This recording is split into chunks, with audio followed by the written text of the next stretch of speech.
Hello, our dear students. Let's talk about lesson 2, law of levers.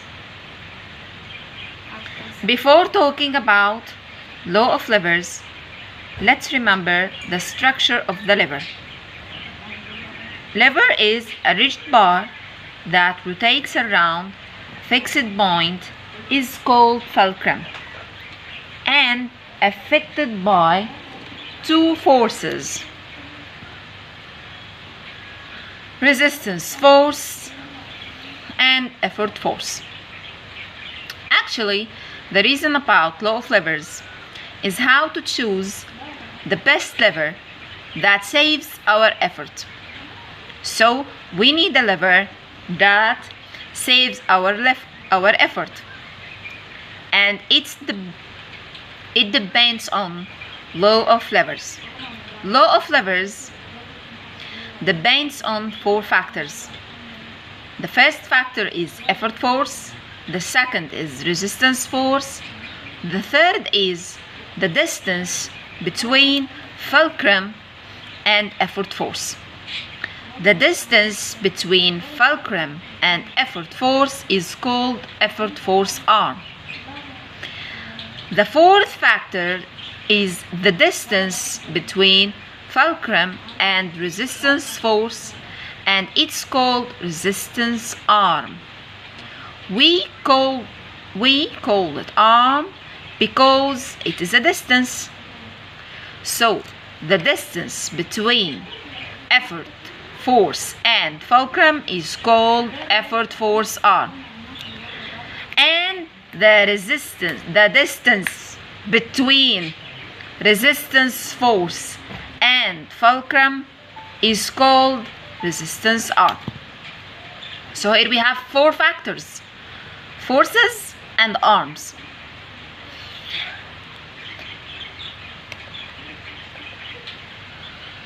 So what is the law of levers?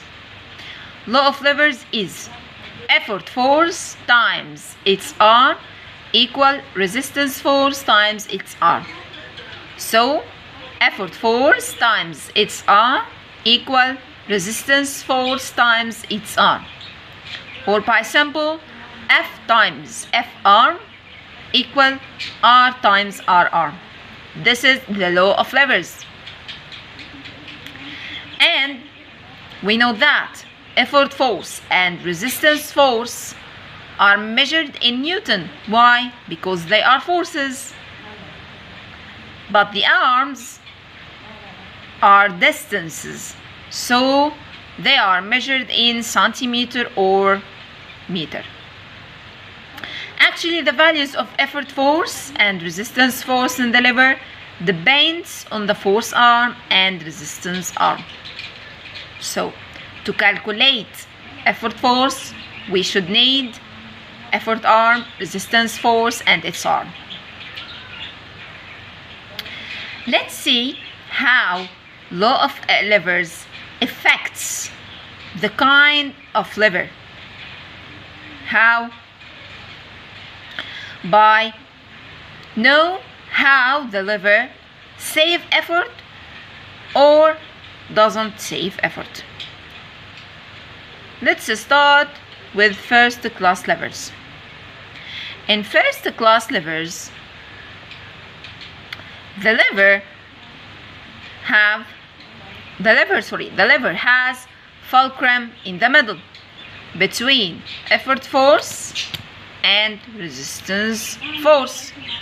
So fulcrum is in the middle between effort force and resistance force.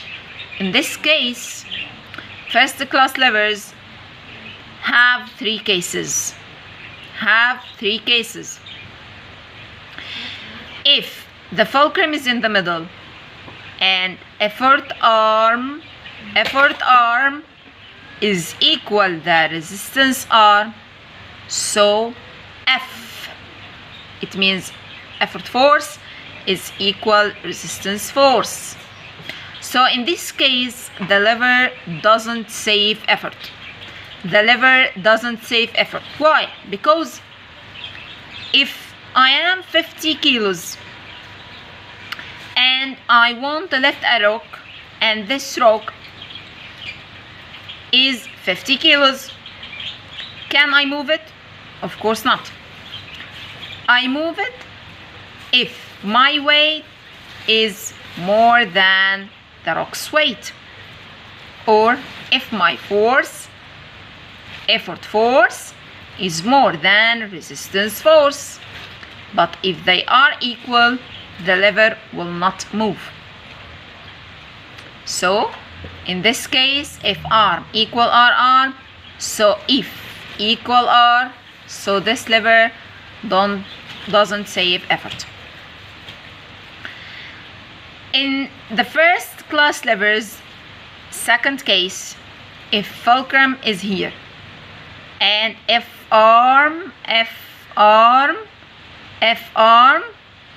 is bigger than R arm, if arm is bigger than R arm, so if is smaller than R. If is smaller than R. Why? Because always the forces is opposite the arms. The forces are opposite the arms. So if arm is bigger than R arm, so if is smaller than R. If smaller than R means that this lever saves my effort. Why? Because this lever helps me and let me do less effort. In the third case, fulcrum is here. So F arm is smaller than R arm. If F arm smaller than R arm, so what? F is more than R. Why? Because they are opposite. F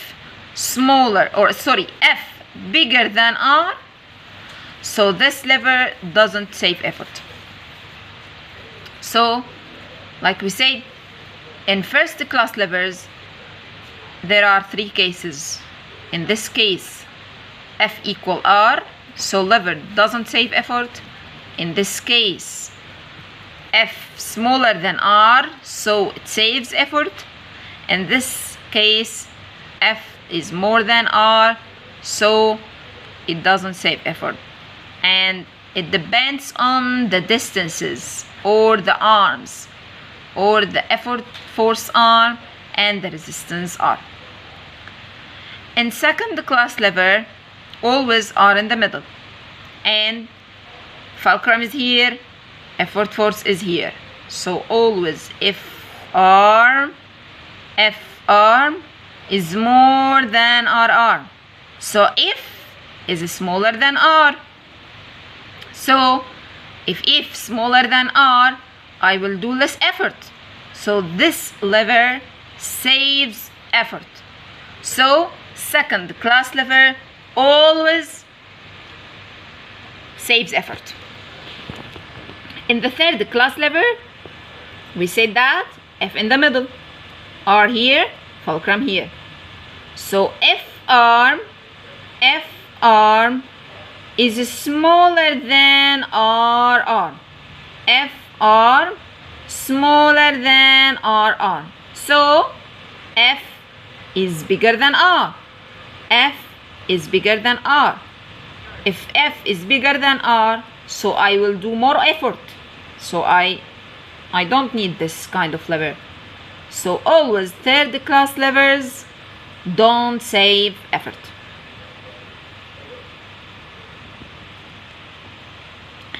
So finally, in first class lever, we have three cases. So sometimes of them save effort and sometimes don't save effort. In second class lever, always F arm more than R arm, so F smaller than R, so always save effort. So all of them have mechanical benefit. It means that I will use it. They are useful. In third class lever, F arm smaller than R arm, so F is more than R, so they always don't save effort. Now we want to use law of levers in problems. Let's see this problem.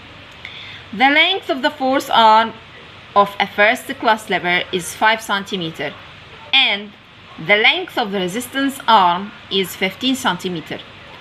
If the resistance has a value of 300 Newton, calculate the value of effort force.